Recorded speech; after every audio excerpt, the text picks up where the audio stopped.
Hi viewers, welcome to our channel. ప్రస్తుతం మనతో పాటు భారద్వాజ్ గారు సీనియర్ జర్నలిస్ట్ ఉన్నారు. వారితో ఒకసారి మాట్లాడదాం. సార్ నమస్కారం. సార్ నమస్తే అండి. సార్, బోరగడ్డ అనిల్ ఒక సెల్ఫీ వీడియో తీసి రిలీజ్ చేసి వదిలేరు సార్. అది ఇప్పుడు సోషల్ మీడియాలో తెగ వైరల్ అయిపోతుంది. అంటే పవన్ కళ్యాణ్ గారు, లోకేష్ గారు తనని చంపే ప్రయత్నాలు చేస్తున్నారు, వాళ్ళ దగ్గర నుంచి నాకు ప్రాణహాని ఉందంటూ ఆయన ఏడుస్తూ మరి ఒక వీడియో అయితే రిలీజ్ చేశారు. సో ఇప్పుడు ఆ వీడియో మొత్తాన్ని కూడా వైసీపీ వాళ్ళు వైరల్ చేస్తున్నారు. అటు టీడీపీ వాళ్ళు దానికి కౌంటర్ చేస్తూ వాళ్ళు వీడియోస్ ని పోస్ట్ చేస్తూ మాట్లాడుతున్నారు. మరి ఆ వీడియో పైన, ఆయన మాటల పైన మీ ఒపీనియన్ సార్? అంటే తను ఒక ఒక డాక్టర్ గారు, ఆయన మదర్కి చాలా ప్రమాదం ఉంది, ఆవిడ్ని అపోలో తీసుకెళ్ళాలి అంటే గుంటూరులో కాదు ఇంకెక్కడికో తీసుకెళ్ళి ప్రత్యేక వైద్యం చేయించాలి, హైదరాబాదో మెడ్రాసో తీసుకెళ్ళాలి అన్న టోన్లో ఏదో లెటర్ రాశారు అనేది. ఆ లెటర్ ఆధారంగా ఆయనకు ఇంటరమ్ బెయిల్ వచ్చింది. ఆ లెటర్ బోగస్ అనేది వీళ్ళు కనిపెట్టారు. నిజానికి అవసరమా? ఆయన కోర్టుకు సమర్పించాడు, కోర్టు వారు కన్సిడర్ చేశారు, బెయిల్ వచ్చేసింది.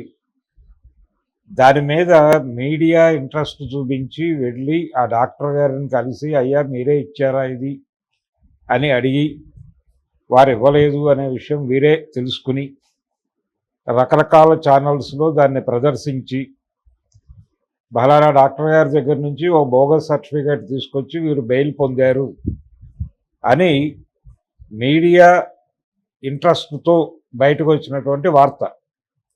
ఇప్పుడు ఈ వార్తల ఆధారంగా కోర్టు వారు అతని బెయిల్ క్యాన్సిల్ చేసి ఇమ్మీడియట్గా అరెస్ట్ చేసి జైల్లో వేయాలి అనేది ప్రోగ్రాం. అందుకని అతనికి ఎవరికి బెయిల్ వచ్చినా కానీ ఆ బెయిల్ తాలూకా బెయిల్ కోసం వీళ్ళు సబ్మిట్ చేసినటువంటి డాక్యుమెంట్స్ని మీడియా స్క్రూటినీ చేయటం అనేది ఇంతకుముందు లేదు, ఇప్పుడు మొదలైంది కొత్తగా. ఒకవేళ అతను ఫాల్స్ సర్టిఫికెటే పెట్టి ఉండొచ్చు, కాదని నేను అన్నాను, అది తప్పే. కానీ ఆ తప్పుని నిర్ధారించాల్సింది కోర్టు. కోర్టు వారు వెరిఫికేషన్కి పంపించి అది వాస్తవం కాదు అని తేలితే అప్పుడు బెయిల్ క్యాన్సిల్ చేయటం అనేది పద్ధతి. కానీ కోర్టు నుంచి కూడా వెళ్ళింది, ఆదేశం వెళ్ళింది. కానీ దానికంటే ముందే మీడియా దీని మీద అత్యుత్సాహం చూపించి, ఏది కూటమిని భుజానేసుకుని మోస్తున్నటువంటి మీడియా దీనిలో చాలా ఇంట్రెస్ట్గా వెళ్ళి పరిశూ చేసి దాని మీద కథనాలు వెలువరించి, ఈ కథనాల వెలుగులో కోర్టుని మేల్కొల్పి కోర్టు నుంచి ఆ రకమైన ఆదేశాలు వెళ్ళేలాగా ఆర్గనైజ్ చేసి ఇంత కష్టపడ్డారు. అంటే పోలీస్ స్టేషన్ నుంచి పోలీసులు ఇన్వాల్వ్ అయ్యారు ముందు. అంటే మీడియాలో కథనాలు రావటం మొదలయ్యాక ఇదే క్రమంలో పోలీసులు కోర్టు కంటే ముందే పోలీసు వారు వెళ్ళి ఆ డాక్టర్ గారిని అడిగారు. మీడియాలో కథనాలు వస్తున్నాయి, పోలీసు వారు వెళ్ళారు, పోలీసు వారు అదే నిర్ధారించుకుని బయటకు వచ్చారు. దాని మీద మళ్ళీ మీడియా కథనాలు, ఈ వెలుగులో కోర్టు వారు మేలుకొని ఏం జరుగుతోంది అని చెప్పేసి వాళ్ళు ఎంటర్ అవ్వటం, ఇలా నడిచింది కథ. కాబట్టి అంటే వైసీపీ వాళ్ళని అరెస్ట్ చేయాలి, వైసీపీ వాళ్ళని బయటకు రానివ్వకూడదు, వాళ్ళని జైల్లోనే ఉంచాలి అనే విషయంలో ఎంత ఆతృత పడుతున్నారు కూటమికి సంబంధించిన వాళ్ళు. కూటమి పార్టీలే కాదు, కూటమిని భుజాన మోస్తున్నటువంటి మీడియా కూడా.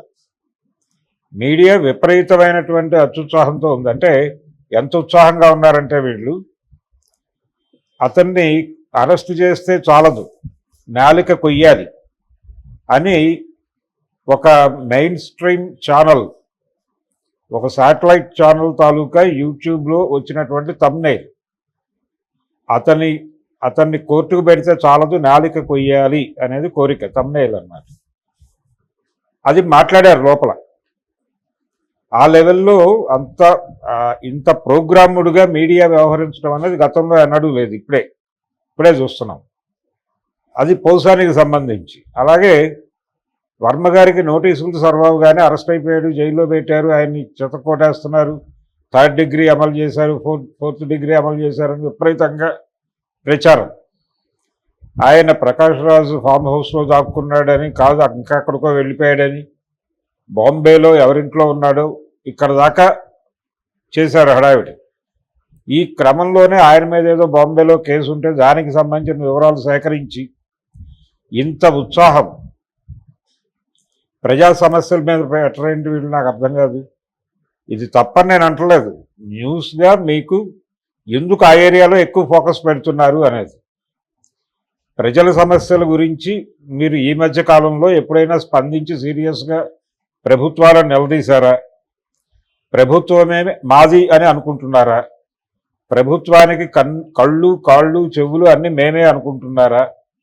అంటే గవర్నమెంట్ మీడియాగా మారిపోయిందా ఇది? ఇలా ఉంది పరిస్థితి. ఈ క్రమంలోనే వీళ్ళ సంపాదకీయాలు కావచ్చు, వీళ్ళ ఛానల్స్లో ప్రసారం అయ్యేటువంటి వార్తలు కావచ్చు, వీళ్ళ డిస్కషన్స్ కావచ్చు, ఇన్ టోటల్ అదే టోన్లో నడుస్తున్నాయి. అంత కక్షపూరితంగా ఎందుకు వ్యవహరించాల్సి వస్తుంది? కోర్టు చూసుకుంటుంది కదా. రాంగ్ డాక్యుమెంట్స్ పెట్టి బయటకు వచ్చిన వాళ్ళు కొన్ని వందల మంది ఉండుంటారు. వాళ్ళందరి మీద మీరు ఏదైనా ఫోకస్ పెట్టి స్టోరీలు చేస్తున్నారా? చేయట్లేదు కదా. ఈయనేదో డాక్టర్ లెటరు ఫోర్జరీ చేశాడు అనేది ఇప్పుడు ప్రూవ్ అవుతోంది. ఇప్పుడు దాని మీద ఎప్పుడైతే వీళ్ళందరూ మూకుమ్మడిగా ప్రోగ్రాం మొదలుపెట్టారో వెంటనే అతను ఒక వీడియో చేసి బయటకు పంపించాడు. అయ్యా నాకు ప్రమాదం ఉంది అని. ప్రమాదం ఉంది అనుకోవడానికి వాతావరణం కల్పిస్తున్నటువంటి సూచనలు ఇవి చాలు కదా. ఈ సూచనల ఆధారంగా వారు ఇప్పుడు ఆ భయంతో నోరు విప్పి ఒక వీడియో పెట్టాడు, ఎందుకైనా మంచిదని. అంటే వీడియోలు పెట్టిన వాళ్ళందరూ వాళ్ళకేదో ప్రమాదం ఉంది అని వాళ్ళు అనుకుంటే పెడతారు. ఆ ప్రమాదం ఉండొచ్చు, ఉండకపోవచ్చు. ఈ వీడియో చూసి అవుతారేమో అని ఒక ఆశ, ఎవరైనా తనకు తోడొస్తారేమో అని ఒక ఆశ, తన గురించి ఎవడైనా పట్టించుకుంటాడేమో ఆశ, దాంతో పెట్టుండొచ్చు. తప్పేం లేదు. చాలామంది పెడుతున్నారు కదా సెల్ఫీ వీడియోలు. సెల్ఫీ వీడియో పెట్టడము తప్పేం కాదు. దాన్ని ఎందుకు వైరల్ చేస్తున్నారో వాళ్ళకే తెలియాలి. అంటే భయపడిపోతున్నాడు, పారిపోతున్నాడు, ఇతను దొరికేస్తున్నాడు, ప్యాలెస్లోనే ఉన్నాడు, జగన్ ఇంట్లో షెల్టర్ తీసుకున్నాడు అని రాసేసారు, అయిపోయింది. మరి అంత డీటెయిల్డ్గా మీకు జగన్ ఇంట్లో ఉన్నాడని తెలిసినప్పుడు లోపలికి వెళ్ళి అరెస్ట్ చేసి మొత్తం ఆ షెల్టర్ ఇచ్చిన వాళ్ళని, షెల్టర్ పొందిన వాళ్ళని అందరినీ తీసుకెళ్ళి లోపల వేసేసి కేసులు పెట్టేయచ్చు కదా అంటున్నాయి. ఎందుకు ఈ జనాలకి ఈ టెన్షను, గొడవ, న్యూసెన్స్ రోజు పొద్దున్నే? ఇంకొకళ్ళు కొడాలి నాని అరెస్టు అని చెప్పి ఒక ప్రముఖ ఛానల్ వాళ్ళు వేసేస్తారు, శాటిలైట్ ఛానలే. అది క్రెడిబిలిటీ ఉన్న న్యూస్ ఏమో అనుకుని గబగబా వెతుకుతారు జనాలు. కొడాలి నాని ఆల్మోస్ట్ అరెస్టు, ఆయన అనుచరుల మీద కేసులు బుక్ అయ్యాయి, ఇది వార్త. ఈ లెవెల్ ఎందుకు చేస్తున్నారు? ఎందుకు ఇంత? అంటే వైసీపీని ఇన్ టోటల్ జైల్లో పెట్టాలని మీ కోరుకుంటే ఒక జైలు కట్టించండి. వాళ్ళు కట్టించేసి వైసీపీ వాళ్ళందరినీ తీసుకెళ్ళి దానిలో పడేసి రోజు భోజనాలు పెట్టి టిఫిన్లు పెట్టి వాళ్ళని అక్కడ ఉంచండి. మీరు హ్యాపీ అయిపోవడమే కదా కావాల్సింది ప్రపంచానికి. ఇది మీడియా ఆకాంక్షగా మారింది. ఇది ప్రమాదం. జనరల్గా వాళ్ళు తప్పులు చేశారు, అరెస్టులు జరగచ్చు, అది వేరే గొడవ. ప్రపంచంలో ఇంకొక సమస్య లేనట్టుగా వైసీపీ వాళ్ళ అరెస్టుల మీద ఎందుకు మీడియా ఇంత కేంద్రీకరించి పనిచేస్తోంది అనేది అనుమానం. ఈ అత్యుత్సాహం చూస్తే ఇది ఇవన్నీ ప్రభుత్వ ఛానళ్లుగా, ప్రభుత్వ పేపర్లుగా మారిపోయినాయి అంటానికి ఇంతకంటే ఉదాహరణ అక్కర్లేదు. అంత హడావిడి చేయాల్సిన అవసరం ఉందా?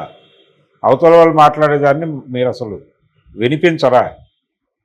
వాళ్ళు మీరు ఎప్పుడైతే ఒక స్టాండ్ తీసుకుని దూకుడుగా వ్యవహరిస్తున్నారో అదే టైంలో వాళ్ళు కూడా అంతే దూకుడుగా వ్యవహరిస్తున్నారు. ఏది? వైసీపీ తాలూకా కూడా ఓ ఛానల్ ఉంది కదా, వాళ్ళు కూడా చాలా అగ్రెసివ్గానే పెడుతున్నారు. అంటే ఈ రేంజ్లో పెడితే తప్ప కుదరదు అనేటువంటి వాతావరణం వీళ్ళు కల్పించారు. వీళ్ళు కల్పించడంతో వాళ్ళు కూడా డిస్కషన్స్లో మీడియాకి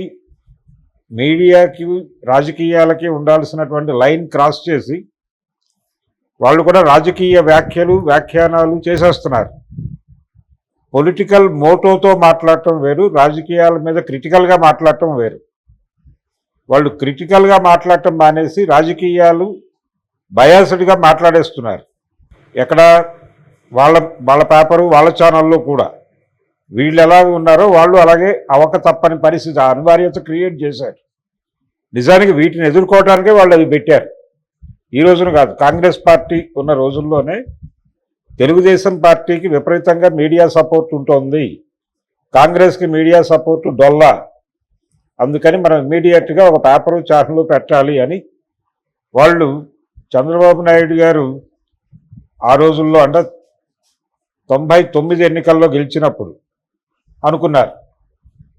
అనుకుని ఆ రోజు నుంచి వేసిన పునాదే సాక్షి, లేకపోతే సాక్షి ఛానల్.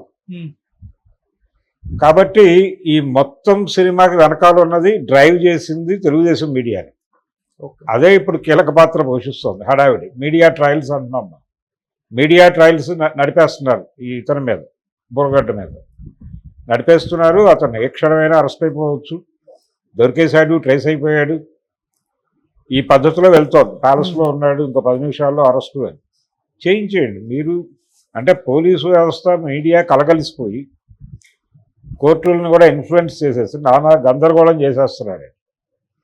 ఈ గందరగోళం మీడియా చేయటం అంటే పోలీస్ స్టేషన్కి వెళ్ళి పోలీసు వారు చెప్పిన వార్త రాసేటువంటి మీడియా పోలీసులకి టార్చ్ లైట్ వేసి ఇదిగో అని చూపించే పరిస్థితికి వెళ్ళింది. కాబట్టి ఇది ఒక రకంగా డెవలప్మెంట్ అనుకుంటే ఈ డెవలప్మెంట్ మిగిలిన సెక్టార్లలో కూడా రావాలి కదా.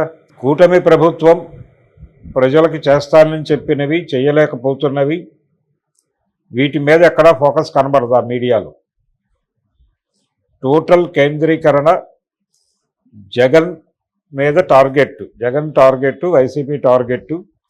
ఈ ప్రోగ్రాంలో భాగంగానే వాళ్ళు అన్ని విషయాలు అంటే మొన్న రంగన్న అని ఒక వాచ్మెన్ చనిపోయాడు అక్కడ, దాని మీద రకరకాల కథనాలు, డ్రైవ్ చేయటం ఓపెన్గా చెప్పేసుకుంటున్నారు. మేము బలానా అని చాలా నేకెడ్గా ఇంత ఓపెన్గా మీడియా మాట్లాడుకోవటం అనేది గతంలో లేదు.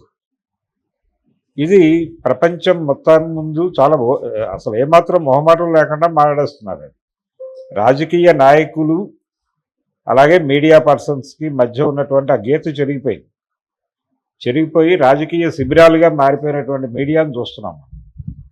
అందుకని అతను చేసింది తప్పైతే ఆ తప్పు చేసిన చాలామంది అలాంటి తప్పులు చేసి రాంగ్ డాక్యుమెంట్స్ పెట్టి బయటకు వచ్చిన వాళ్ళు చాలామంది ఉంటారు. నిజానికి ఈ హడావిడి జరగకపోతే అతను ఆ బెయిల్లో ఉన్నాడు కాబట్టి అతను ఖచ్చితంగా ఎక్కడో చోట హాజరు కావాలి.